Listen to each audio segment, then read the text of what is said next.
Assalamualaikum warahmatullahi wabarakatuh. Perkenalkan, saya Rahayu Trilestari dengan NPM 2022-520040 dengan prodi akuntansi. Di sini saya akan membahas tentang mata kuliah Sistem Informasi Akuntansi. Di sini saya akan menjelaskan tentang ERP, DPD, dan ERD. Yang pertama, ERP. ERP merupakan singkatan dari Enterprise Resource Planning. Ini adalah sistem perangkat lunak yang dirancang untuk membantu perusahaan dalam mengelola dan integrasikan berbagai proses bisnis mereka. ERP menggabungkan berbagai fungsi departemen seperti keuangan, sumber daya manusia, manufaktur, rantai pasokan, penjualan, dan layanan pelanggan menjadi satu platform terintegrasi.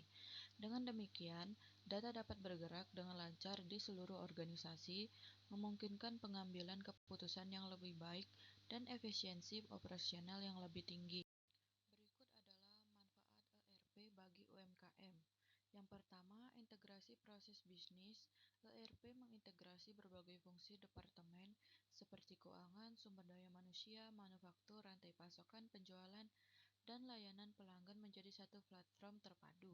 Ini memungkinkan UMKM untuk mengelola proses bisnis mereka secara efisien dan efektif. Yang kedua, peningkatan efisiensi operasional. Dengan adanya integrasi antar departemen, UMKM dapat menghindari duplikasi data dan kesalahan manual. Proses bisnis dapat diotomatiskan, mengurangi waktu yang dibutuhkan untuk tugas-tugas administratif, dan meningkatkan efisiensi operasional secara keseluruhan. Yang ketiga, peningkatan visibilitas dan pengambilan keputusan. ERP menyediakan visibilitas yang lebih baik atas proses bisnis dan data perusahaan. Ini memungkinkan pemilik UMKM untuk mengakses informasi real-time tentang kinerja bisnis mereka dan membuat keputusan yang lebih baik dan lebih cepat. Selanjutnya, yang keempat, skalabilitas dan pertumbuhan bisnis. Solusi ERP yang disesuaikan untuk UMKM seringkali dapat disesuaikan dengan kebutuhan bisnis yang berubah dan dapat dengan mudah ditingkatkan seiring dengan pertumbuhan bisnis. Ini memungkinkan UMKM untuk tetap kompetitif dan berkembang di pasar yang berubah-ubah. Yang kelima, manajemen rantai pasokan yang lebih baik. ERP memungkinkan UMKM untuk mengelola rantai pasokan mereka dengan lebih efektif, mulai dari pemesanan bahan baku hingga pengiriman produk kepada pelanggan. Ini membantu dalam mengoptimalkan persediaan, mengurangi biaya, dan meningkatkan kepuasan pelanggan. Yang keenam, analisis data dan pelaporan. ERP menyediakan kemampuan untuk menganalisis data perusahaan dan menghasilkan sumber daya yang berguna. Ini membantu UMKM dalam memahami tren pasar, mengidentifikasi bisnis, dan membuat strategi yang lebih baik. Yang kedua ada DPD. DPD atau Data Processing Diagram adalah diagram yang menggambarkan proses pengolahan data dalam suatu sistem atau organisasi. Diagram ini menunjukkan langkah-langkah yang diperlukan untuk mengubah data menjadi informasi yang berguna. DPD biasanya terdiri dari sejumlah kotak mewakili proses, panah mewakili aliran data, dan deskripsi singkat tentang setiap proses. DPD Data Processing Diagram dalam konteks usaha mikro, kecil, dan menengah adalah alat yang membantu untuk menggambarkan bagaimana data diproses dalam berbagai proses bisnis yang ada di dalam UMKM.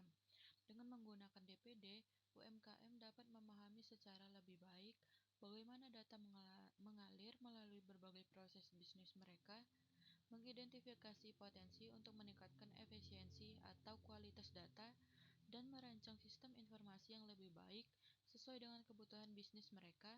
Ini membantu dalam meningkatkan pengelolaan data dan efisiensi operasional secara keseluruhan. Dan yang ketiga ada ERD. ERD atau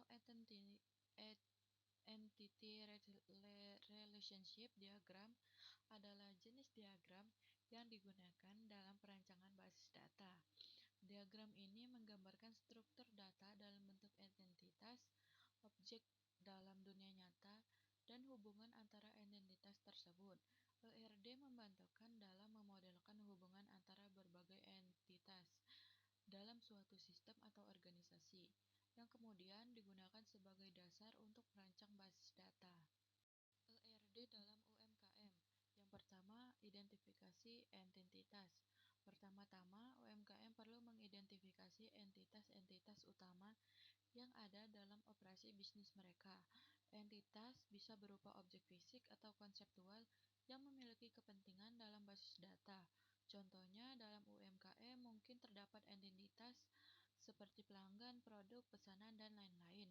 Yang kedua, deskripsikan atribut. Setelah entitas-entitas teridentifikasi, langkah selanjutnya adalah menentukan atribut-atribut atau karakteristik yang terkait dengan setiap entitas tersebut.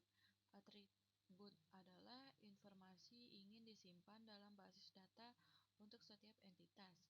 Misalnya, entitas pelanggan mungkin memiliki atribut seperti nama, alamat, nomor telepon, dan lain-lain. Yang ketiga, tentukan hubungan antara entitas. Setelah entitas dan atributnya ditentukan, langkah berikutnya adalah menentukan hubungan antara entitas-entitas tersebut. Hubungan ini menggambarkan bagaimana entitas saling terkait dalam konteks bisnis. Contohnya, pelanggan dapat memiliki hubungan memesan dengan produk, menunjukkan bahwa setiap pesanan dibuat oleh seorang pelanggan. Yang keempat, tentukan kardinalitas hubungan. Selain menentukan hubungan antara entitas, ERD juga menggambarkan kardinalitas hubungan, yaitu berapa banyak entitas yang terlibat dalam setiap sisi hubungan. Misalnya, hubungan antara pelanggan dan pesanan mungkin memiliki kardinalitas satu ke banyak, yang berarti satu pelanggan dapat membuat banyak pesanan. Dan yang kelima, gambar ERD. Langkah terakhir adalah menggambarkan semua informasi di atas dalam bentuk diagram ERD. Diagram ini terdiri dari entitas-entitas, atribut-atribut, hubungan antara entitas, dan kardinalitas hubungan. ERD memberikan gambaran visual tentang struktur basis data yang akan dibangun. Dan yang terakhir, validasi dan literasi. Setelah ERD digambarkan, penting untuk memvalidasi desain dengan melibatkan pemangku kepentingan dan memastikan bahwa itu mencerminkan kebutuhan bisnis UMKM. Jika perlu, iterasi desain dapat dilakukan untuk memperbaiki atau menyempurnakan ERD. Sekian dari penjelasan saya. Terima kasih. Wassalamualaikum warahmatullahi wabarakatuh.